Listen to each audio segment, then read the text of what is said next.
So, you have returned from exile. KOTOR thought you might, if only to wander your old battlegrounds. But I did not think you would come to Nar Shaddaa. Still, you were always a difficult one to read, both when you were tied to the Force, and even more when it was lost to you. I do not know. It was a sense he had, and he had served in war as you had. Perhaps he thought he understood you, or maybe he simply hoped he did. He felt you were the key to understanding the threat we face. The others were not so certain, but so many of them are gone now, as you no doubt know. He sensed some connection between you and many of the worlds touched by war. He thought by traveling to such places, he could achieve understanding. No doubt. I think the answers will provide us both with some measure of peace. I have kept secrets for far too long. They have scattered, but there is purpose in their movements. It is both to hunt and draw out our enemies. Somehow, we, are being targeted through the Force, and when Jedi gather, we are vulnerable. So we have chosen places where it is difficult to sense others through the Force, whether on planets dense with life or touched by war. In such places, we may conceal ourselves, gather information without presenting ourselves as targets. It was part of KOTOR's plan. Yes, he felt if our enemy cannot detect us, then perhaps they would believe themselves victorious and show themselves. And we knew that the war would be lost if we continued to act as we had. I do not know where they wander now. There are few of us, though. Too few, and I have not heard from them in some time. Atris, but I had thought she had gone to KOTOR with the others. Yes, she holds the last of the Jedi teachings. It is good she survived. What I can tell you, I will. It is a long story, but there is no harm in you knowing, and someone should know. Only a handful of us remained after the Jedi Civil War, barely 100 in number. Then, even that 100 began to vanish, in places where the Force seemed blind. The only pattern we determined is that when Jedi gathered, they were seen no more. At the last Jedi conclave on the Miraluka world of KOTOR, the entire planet was wiped out, an entire race destroyed, because the Jedi chose to gather there. It was only then that we realized we were facing something far more powerful than we knew how to fight. We could not allow the fact that when we gathered, we placed everything around us at risk. A Jedi's life is sacrifice, but we cannot allow our presence or actions to endanger others. And we cannot fight an enemy that will not reveal itself. But any Jedi, anyone who is strong in the Force, who attempted to track down such a threat, vanished without a trace. It does, but you must step back to see it. Whatever this threat was, it was targeting us and everything around us. Yet it was somehow weak enough that it was afraid to confront us openly. If it believed us defeated, then perhaps it would finally show itself. It was a faint hope, but it was the best we had. It was KOTOR's plan. He was always the greatest tactician among us, and had seen war more than the rest of us. Very well. We told you it was because you followed Revan to war, but you ask because you are not certain of that answer, nor were we. The day we cast you out, that is the moment I decided to leave the Order, because I do not believe we truly faced the reasons you were exiled, and if we do not examine such truths, then we are already lost. I think it was because we were afraid. It is a difficult thing to live one's life with the Force. To see a vision of what it would be like to be severed from it, it is more frightening than you know. I had thought perhaps that here upon the Smuggler's Moon, I might find some evidence of the threat we faced. The bounties on Jedi and their disappearance. I did not believe, and the strong currents of life here on Nar Shaddaa make perceiving a Force user difficult.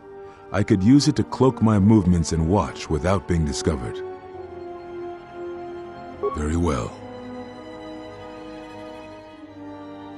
Is that what you think?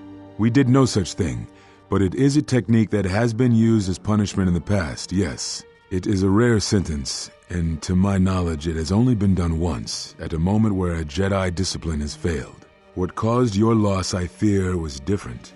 I am not certain I understand it. We did not understand it fully then, and only recently do I feel we may have become enlightened. The other masters may have more knowledge of this, but I do not, and I do not know if they even live.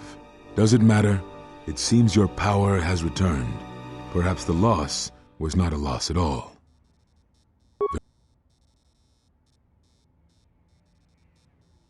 Ah, so the records of your trial were found. Good. Sometimes I think this galaxy would be a better place if there were less Jedi secrets. But I have no answer for you, as much as I would like to give one. We vowed never to speak of it, and although I would not keep promises to Jedi, I keep promises I make to others. And KOTOR was a friend. If we were gathered as one, then the promise might be revoked. Until then, I can say nothing.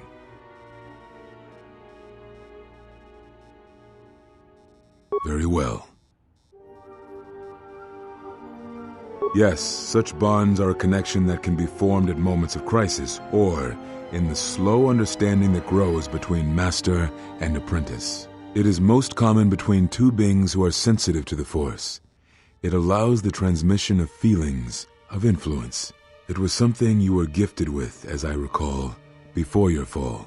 You formed such attachments easier than most, even to those who could feel the Force only faintly. Even Vrook could not ignore it, which is saying something.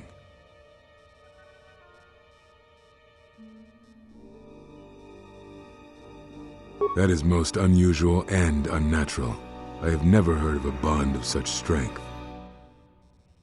There were a few within the Order who knew more than I did of such bonds, but their students were few, lost in the Mandalorian Wars. It was rumored that Revan studied such bonding deeply, both through the Jedi histories and with certain teachers, before he left the Order and went to war. I do not know. A bond between two living beings is not something easily broken. It is not a choice. It is like breaking a feeling, like turning away from the Force. To break a bond, your feelings would have to change, or one of you would have to die. But even then, the bond wouldn't go away. It would simply be empty, a wound. Now I must take up the role I was ready to cast aside. This threat has finally revealed itself, and we Jedi will need to stand together. I did not speak fully of what I have felt. Staying on Nar Shaddaa, it is an exile of sorts, one that I have chosen. I, too, lost a Padawan on Malachor, not to the battle, but to the alternative, to the teachings that Revan brought from the unknown regions. And I was not the only Jedi Master to watch a student turn on them. No, they were not to blame, but many of the Order did so.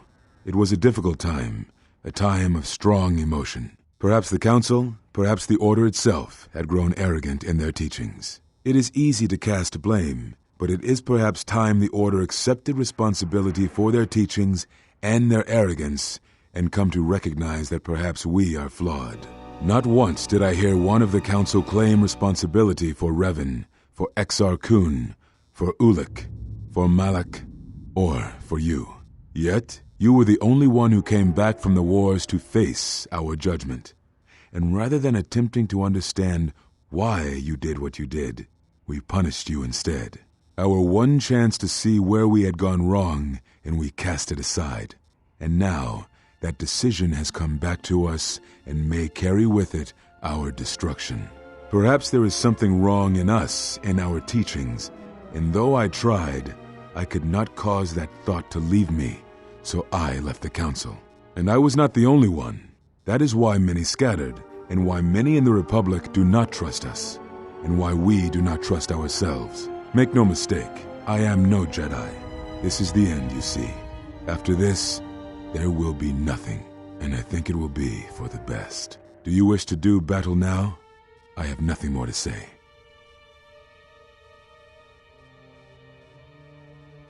It provides no comfort at all, for reasons in which I still must keep secret. Suffice to say, redemption was not Revan's choice. and I have never believed those of the Council who attempt to console themselves otherwise for the crime they committed.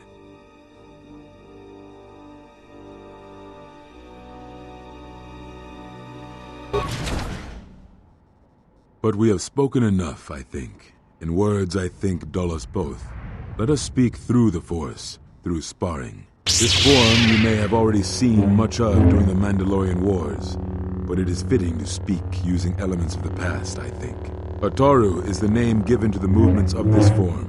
Though it is aggressive, it is focused, and its best use is in combat against a single opponent. This form is somewhat less useful in deflecting blaster shots. Use it when dealing with opponents in close combat, not against a battalion firing heavy blasters at you.